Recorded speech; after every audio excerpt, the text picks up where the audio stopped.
ಎಲ್ಲರಿಗೂ ನಮಸ್ಕಾರ. ಇವತ್ತು ನಾವು ಒಂದು ಸೊಪ್ಪು ಮಾಡೋದನ್ನು ನೋಡೋಣ. ಅದು ಯಾವ ಸೊಪ್ಪು ಅಂದರೆ ಕಿರಿಕ್ಸಾಲಿ ಸೊಪ್ಪು. ಬೆಂಗಳೂರು ಸೈಡಲ್ಲೆಲ್ಲ ಚಿಲ್ಕರವೆ ಅಂತಾರೆ ಅದಕ್ಕೆ.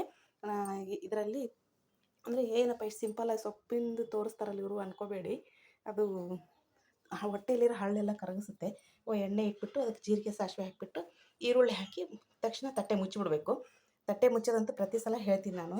ನನಗೆ ಆ ಥರ ಮುಚ್ಚಿದ್ರೆ ಅದೆಲ್ಲ ಇದಾಗುತ್ತೆ. ಈ ಸೊಪ್ಪನ್ನು ಒಂದು 3 ಸತಿ ತೊಳ್ಕೊಂಡಿರಬೇಕು.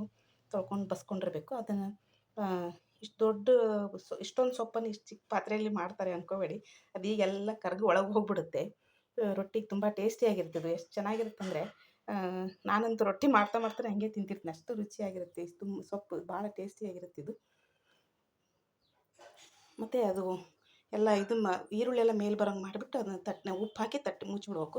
ನೋಡಿ ಸೊಪ್ಪೆಲ್ಲ ಬೆಂದು ಒಳಗಡೆ ಹೋಗ್ಬಿಟ್ಟಿದೆ. ಆಮೇಲೆ ಸ್ವಲ್ಪ ಟೊಮೆಟೊ ಹಾಕಿಬಿಟ್ಟು ಅದ್ರ ಮೇಲೆ ಮತ್ತೆ ಒಂದು ಸಲ ಮುಚ್ಚಬೇಕು. ಇನ್ನೊಂದು ಸ್ವಲ್ಪ ಅದು ಚೆನ್ನಾಗಿ ಬೆಂದ್ಕೊಳ್ಳುತ್ತೆ ಅವಾಗ. ನೀವು ಫಸ್ಟ್ ಟೈಮ್ ನನ್ನ ವಿಡಿಯೋ ನೋಡ್ತಾ ಇದ್ದರೆ ಸಬ್ಸ್ಕ್ರೈಬ್ ಮಾಡಿ ಪ್ಲೀಸ್. ಲೈಕ್ ಕೊಡಿ, ಒಂದು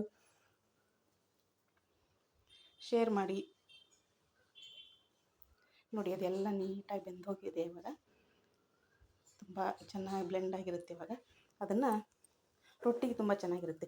ಬಿಸಿ ಬಿಸಿ ರೊಟ್ಟಿಗೆ ಸ್ವಲ್ಪ ತುಪ್ಪ ಹಾಕ್ಕೊಂಡು ತಿಂದರೆ ಎಷ್ಟು ಟೇಸ್ಟಿಯಾಗಿರುತ್ತೆ ಅಂದರೆ ಅಷ್ಟು ಟೇಸ್ಟಿಯಾಗಿರುತ್ತೆ. ನಾನು ಲಾಸ್ಟ್ ಟೈಮ್ ಬದ್ನೆಕಾಯಿ ಚಟ್ನಿ ಮಾಡಿದ್ದೆ. ಅದರದ್ದು ವಿಡಿಯೋ ಮಿಸ್ ಆಗಿತ್ತಿದು. ಅದನ್ನೇ ಇದರಲ್ಲಿ ಹಾಕಿದ್ದೀನಿ. ಆ ಬದ್ನೆಕಾಯಿ ಚಟ್ನಿಗೆ ಸ್ವಲ್ಪ ತುಪ್ಪ ಹಾಕ್ಕೋಬೇಕು ಅಂತ ಹೇಳಿದೆ ನಾನು. ತುಪ್ಪ, ಎಣ್ಣೆ ಅಥವಾ ಮೊಸರು ಆ ಥರ ಹಾಕ್ಕೊಂಡು ತಿನ್ಬೋದು.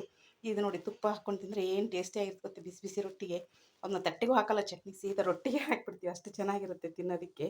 ನೋಡಿ ಎಷ್ಟು ಚೆನ್ನಾಗಿ ಬರುತ್ತೆ. ಬಾಯಲ್ಲಿ ನೀರು ಬರುತ್ತೆ ನೋಡಿದ್ರೇ. ಇವಾಗ ನೆಕ್ಸ್ಟ್ ಸೊಪ್ಪು ತಿನ್ನೋಣ. ಈ ಸೊಪ್ಪು ರೊಟ್ಟಿ ತುಂಬ ಟೇಸ್ಟಿಯಾಗಿರುತ್ತೆ. ಆರೋಗ್ಯಕ್ಕೂ ಅಷ್ಟೇ ಒಳ್ಳೆಯದು. ನೋಡಿದ್ದಕ್ಕೆ ಥ್ಯಾಂಕ್ ಯು.